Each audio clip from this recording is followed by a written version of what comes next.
Hi viewers, welcome to triple H creations. இந்த வீடியோவில் நீங்கள் பார்க்குறது ஹோமோஃபோன், ஹோமோனிம், ஹோமோகிராஃப். இதை பற்றி தான் நீங்கள் இதில் பார்க்க போகிறோம். இதனுடைய தெளிவான விளக்கம் நம்முடைய ட்ரிபிள் ஹெச் கிரியேஷன்ஸில் லாங் வீடியோவில் இருக்குது. தெளிவாக இது ஒவ்வொன்றையும் எப்படி மனசில் ஈஸியாக வச்சுக்கலாம் அப்படிங்கிறதுக்கான ட்ரிக்ஸ் அதை நான் சொல்லியிருக்கிறேன். இருந்தாலும் இதில் நம்ம பார்க்கலாம். ஹோமோஃபோன், ஹோமோனிம், ஹோமோகிராஃப் இது மூணுக்குமே என்ன நமக்கு அத்தியாவசியமான விஷயம்னா சவுண்டு, ஸ்பெல்லிங், மீனிங். இது மூணையும் பேஸ் பண்ணி தான் நாம் இதை கண்டுபிடிக்க போகிறோம். ஹோமோஃபோன் அப்படின்னா அது என்ன சவுண்டு மட்டும்தான் அதில் சேமாக இருக்கும். ஒவ்வொன்றிலையும் சேமாக இருக்கிறது என்ன அப்படிங்கிறத நம்ம பார்த்துக்கலாம்.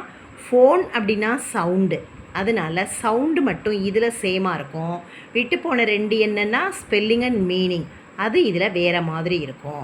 இந்த கட்டத்துக்குள்ளே இருக்கிறத பார்த்து நம்ம அதை புரிஞ்சுக்கலாம். ஒரே போல் நமக்கு சவுண்டு கேட்கும், ஆனால் டிஃப்ரெண்ட் ஸ்பெல்லிங் இருக்கும், டிஃப்ரெண்ட் மீனிங்கும் அதுக்கு இருக்கும். அடுத்தது ஹோமோனிம். ஹோமோனிம் அப்படிங்கிறதுல சவுண்டும் ஸ்பெல்லிங்கும் சேமாக இருக்கும், மீனிங் டிஃபர் ஆகும்.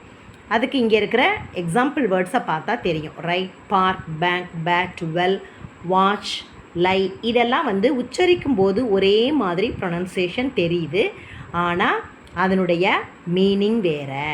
ஸ்பெல்லிங்கும் சவுண்டும் சேமு, அதனுடைய அர்த்தம் வேறு. ஸோ இது ஹோமோனிம். நிம்னா பெயர். ஹோமோகிராஃப், கிராஃப்னா எழுத்து, ஸ்பெல்லிங்கை பேஸ் பண்ணி இருக்கும். ஸ்பெல்லிங் மட்டும் இதில் ஒரே போல் இருக்கும், அதனுடைய சவுண்டும் மீனிங்கும் வேறுபடும். இதில் பார்த்தா தெரியும். லீடு, ரீடு, விண்டு அப்படின்னு நம்ம சொல்கிறோம். ஆனால் அதுக்கும் கீழேயும் அதே ஸ்பெல்லிங் தான் இருக்குது, ஆனால் லெட்டு, ரெட்டு, வைண்டு அப்படி சொல்கிறோம். அப்போ இங்கே வேறுபடுறது ப்ரொனன்சியேஷன், ஆனால் ஒரே ஸ்பெல்லிங் தான் இருக்குது.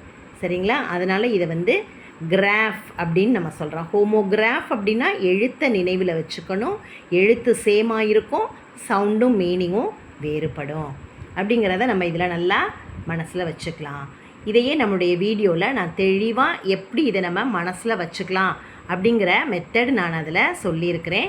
வாய்ப்பு கிடைக்கும் போது என்னுடைய லாங் வீடியோவில் நீங்கள் பார்த்து அதை தெளிவாக தெரிஞ்சுக்கோங்க.